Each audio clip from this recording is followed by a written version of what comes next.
Okay, so today I want to show you how we're going to take these flower dies and create something a little more dimensional. Normally you can just take them and layer them up, and when I layer them up, I do like to put the little points of the flowers in the in-between sections of the corresponding flower, just so that it fills the flower out, obviously. And so with the set comes 4 different sizes. You can obviously use them individually or as a grouping, and then it also has some little circles that you can put in the center, and this is a great just flat flower for your card making. But I also like to use another way as well, and that is to use something where you've got varying shades of color, especially if you're not into coloring. This is a great way to add a little color into your card. So that's pretty easy and basic. But what I like to do is I like dimension. I use a lot of pop dots on my work. And so when I saw these flowers, I thought they really did need dimension, and how could I create that? And there's a couple different ways. I'll show you one of mine and we'll go from there. So the first one I'm going to do, the one that is shown in my project, I only used 3 flowers. So we're going to remove these dies, and I'm going to work directly from these. You obviously are going to want to layer each one of them, but I want to show you a tip or trick that I use, and that is to just take a little bit of water and mist these, because it breaks down the fiber in the paper and it allows the petals to actually form without making a bend in the paper. And I noticed in the past when I was struggling trying to make flowers and I couldn't figure it out, it's just because paper just doesn't want to work with you. And so if you wet it a little bit, you can already see that it's starting to curve under. So you just kind of go with it, let it roll under. You can roll it under if you want, or you can turn it over and you'll see where the edges roll up. And I'll show you a flower made with that, which is really pretty. That's just a totally different look. So I'm going to do that with all 3 of these. Just curling with my finger. You can use a pencil if you want, or maybe the end of a paintbrush. Be careful with the pencils. I notice that some pencils have ridges and it will leave ridge marks, and that's what we're trying to avoid, is to make this look as soft as possible. And obviously the little tiny one here. And that's really my biggest trick on all of this little technique here, is that break it down a little bit. I'm going to wipe this off so that I can go ahead and assemble these together. And obviously a really simple flower, but it's also dimensional, and that's what I really, really like. Glue this in a little in there. Remember, make sure that you line up those petals to kind of work in between.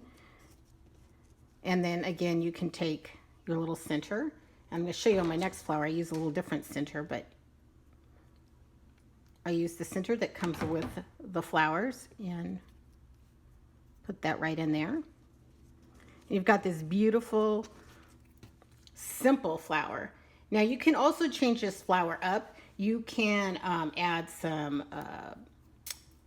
ink to it. Like I've got some in here where I've actually went in and I added a little ink using my brush, and this one was actually taffy ink. And I just swirled some in each petal before assembling them together, so that it added a little bit of depth there, as you can see. I also did another flower, same exact thing. This is using all 4 petals and using the variegated colors. And I think it's a beautiful flower too. It's kind of ruffly and fun. It's not realistic, but it's definitely dimensional, and I really like that. Now here's how I like to make my flowers. So I'm gonna show you what I do on that.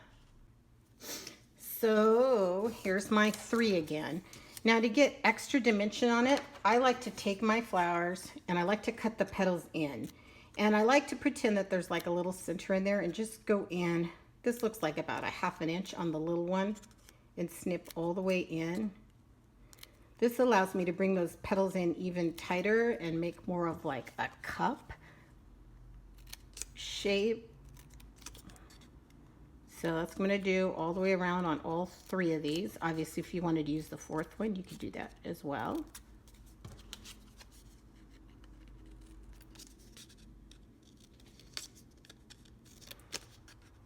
kind of boring watching me snip these, but it's gonna look great. And again, same thing. I like to go in, I like to mist it with water, spraying them off the table so you don't have to watch the water because it'll up all over my table. There's the other one. And this actually gives each one a little bit of time to soak up that water. And we'll start with the big one and kind of roll out again. And then you'll see these little snips will really make a difference in my flower.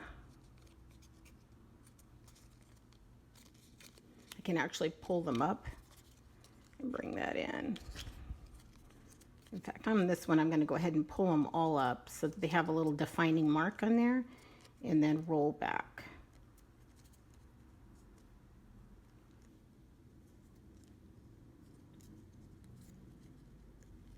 And that's in there. Isn't that shaping up to be really pretty? Obviously, you can do these in many layers. It just depends on how much time and effort you want to put into making the flowers.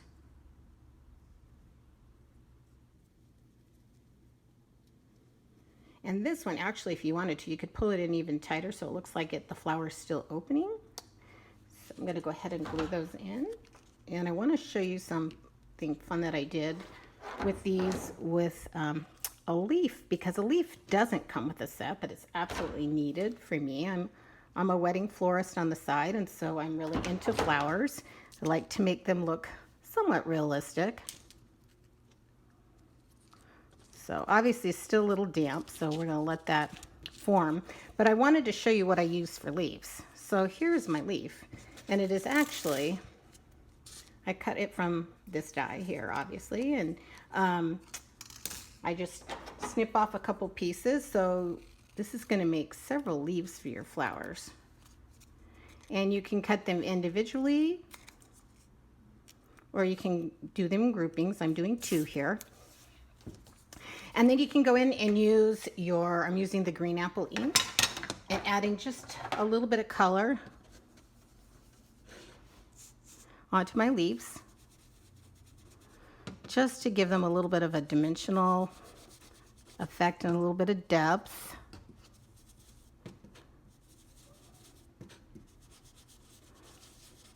Doesn't have to be a lot, and it's going to get folded up here. I'll show you in a second. So this does not have to be perfect. So then what I did is I like to fold my leaves so it gives it that middle line on each side. And then kind of pinch them a little bit here just to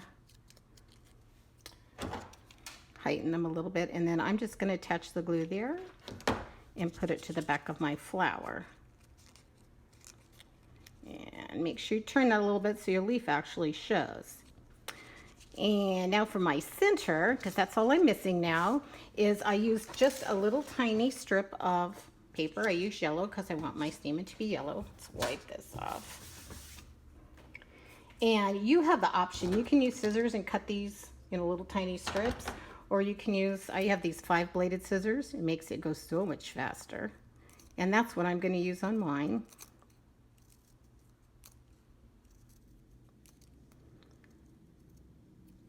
And that's all there is to it. And then you can roll them up. And just so you know, the thinner the paper for the flowers, the easier it is to work with them, because obviously you want to pull a shape, and when you've got really thick cardstock, it's hard to do that. But they're working out fine. And again, the water really softens up that paper. So I'm going to go ahead and adhere this together.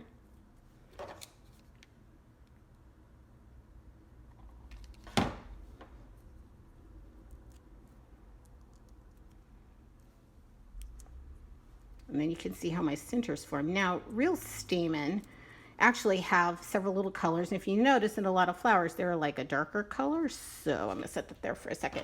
So I've gone ahead and I've used some markers, and I like to kind of just streak them a little bit. If you can see that. Add a little bit of that color. And then it actually has like a dark red kind of. You don't have to put a lot, just a few. And it doesn't have to be any kind of special markers. I just have my Copics here, so I was using those. And then you can kind of spread them out a little bit. And then we're just going to attach it to the center of the flower.